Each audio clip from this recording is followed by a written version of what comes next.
বৃদ্ধ ভিক্ষুক দিনে দুপুরে যৌন হয়রানি করছে। ভিক্ষুক বেশে দিনে দুপুরে নারী, কিশোরী ও শিশুদের যৌন হয়রানি করছে এক বৃদ্ধ। প্রতিদিন রাজশাহী শহরের জনবহুল সাহেববাজার 0 পয়েন্ট ও আরডিএ মার্কেটের এলাকায় তার বিচরণ। এরই মধ্যে এক ব্যক্তি গোপনে করা একটি ভিডিও ক্লিপ সামাজিক যোগাযোগ মাধ্যমে ভাইরাল হয়েছে। এর পরপরই তাকে শনাক্ত করে গ্রেফতারের জন্য মাঠে নেমেছে পুলিশের একটি চৌকাশ দল। ওই ভিডিও ক্লিপে দেখা গেছে ভিক্ষাবৃত্তির আড়ালে মেয়েদের কৌশলে যৌন হয়রানি করাই তার বিকৃত নেশা।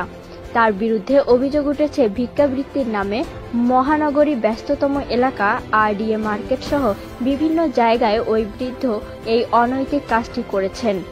এতে করে সামাজিক মাধ্যমে ঝড় উঠেছে। অতি সম্প্রতি অভিনব কায়দায় বৃদ্ধের ভিক্ষাবৃত্তির ছলে যৌন হয়রানির কৌশলগুলো সাইফুল ইসলাম দুলাল নামে এক যুবক দৃষ্টিগোচর হলে গোপনে প্রায় 8 মিনিটের একটি ভিডিও ধারণ করে ফেসবুকে পোস্ট দেন তিনি। রবিবার সন্ধ্যার দিকে ওই পোস্টটি মুহূর্তের মধ্যে ভাইরাল হয়ে যায়। এ সময় ওই বৃদ্ধকে দ্রুত গ্রেফতার করার আইনের আওতায় এনে শাস্তির দাবি জানিয়ে অনেকেই কমেন্ট করে থাকেন।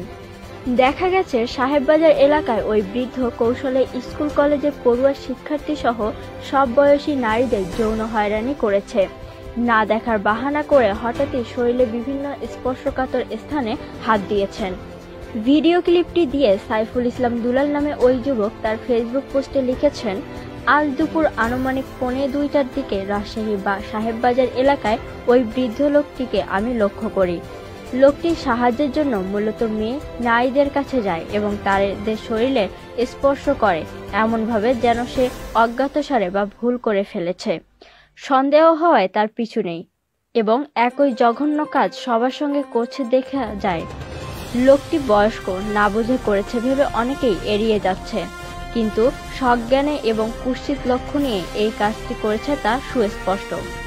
তার আসল উদ্দেশ্য জানার জন্যই আমি মুঠোফোনে ভিডিও ধারণ করতে থাকি, কিন্তু কোনো রকম ব্যবস্থা গ্রহণের আগেই ভিড়ের মধ্যে হারিয়ে ফেলি। এই লোক এবং এরকম আরও যারা আছে তাদের থেকে সবাইকে সাবধান হতে হবে এবং তাদের যত দ্রুত সম্ভব প্রশাসনের আওতায় আনার অনুরোধ জানাই। তা না হলে রোজই রাস্তায় নারীরা হেনস্থার শিকার হতে থাকবে। রবিবার রাতে ফেসবুক ভাইরাল হওয়ার এই ভিডিও ক্লিপটি বিষয়ে জানতে চাইলে রাজশাহীর বোয়ালিয়া মডেল থানার ভারপ্রাপ্ত কর্মকর্তা ওসি নিবারণ চন্দ্র বর্মন বলেন, ভিডিওটি দেখে ওই বৃদ্ধকে শনাক্ত এবং গ্রেফতারের চেষ্টা চলছে। এর জন্য থানার একটি চৌকস দল কাজ করছে বলেও জানান মহানগরী বোয়ালি থানার এই পুলিশ কর্মকর্তা।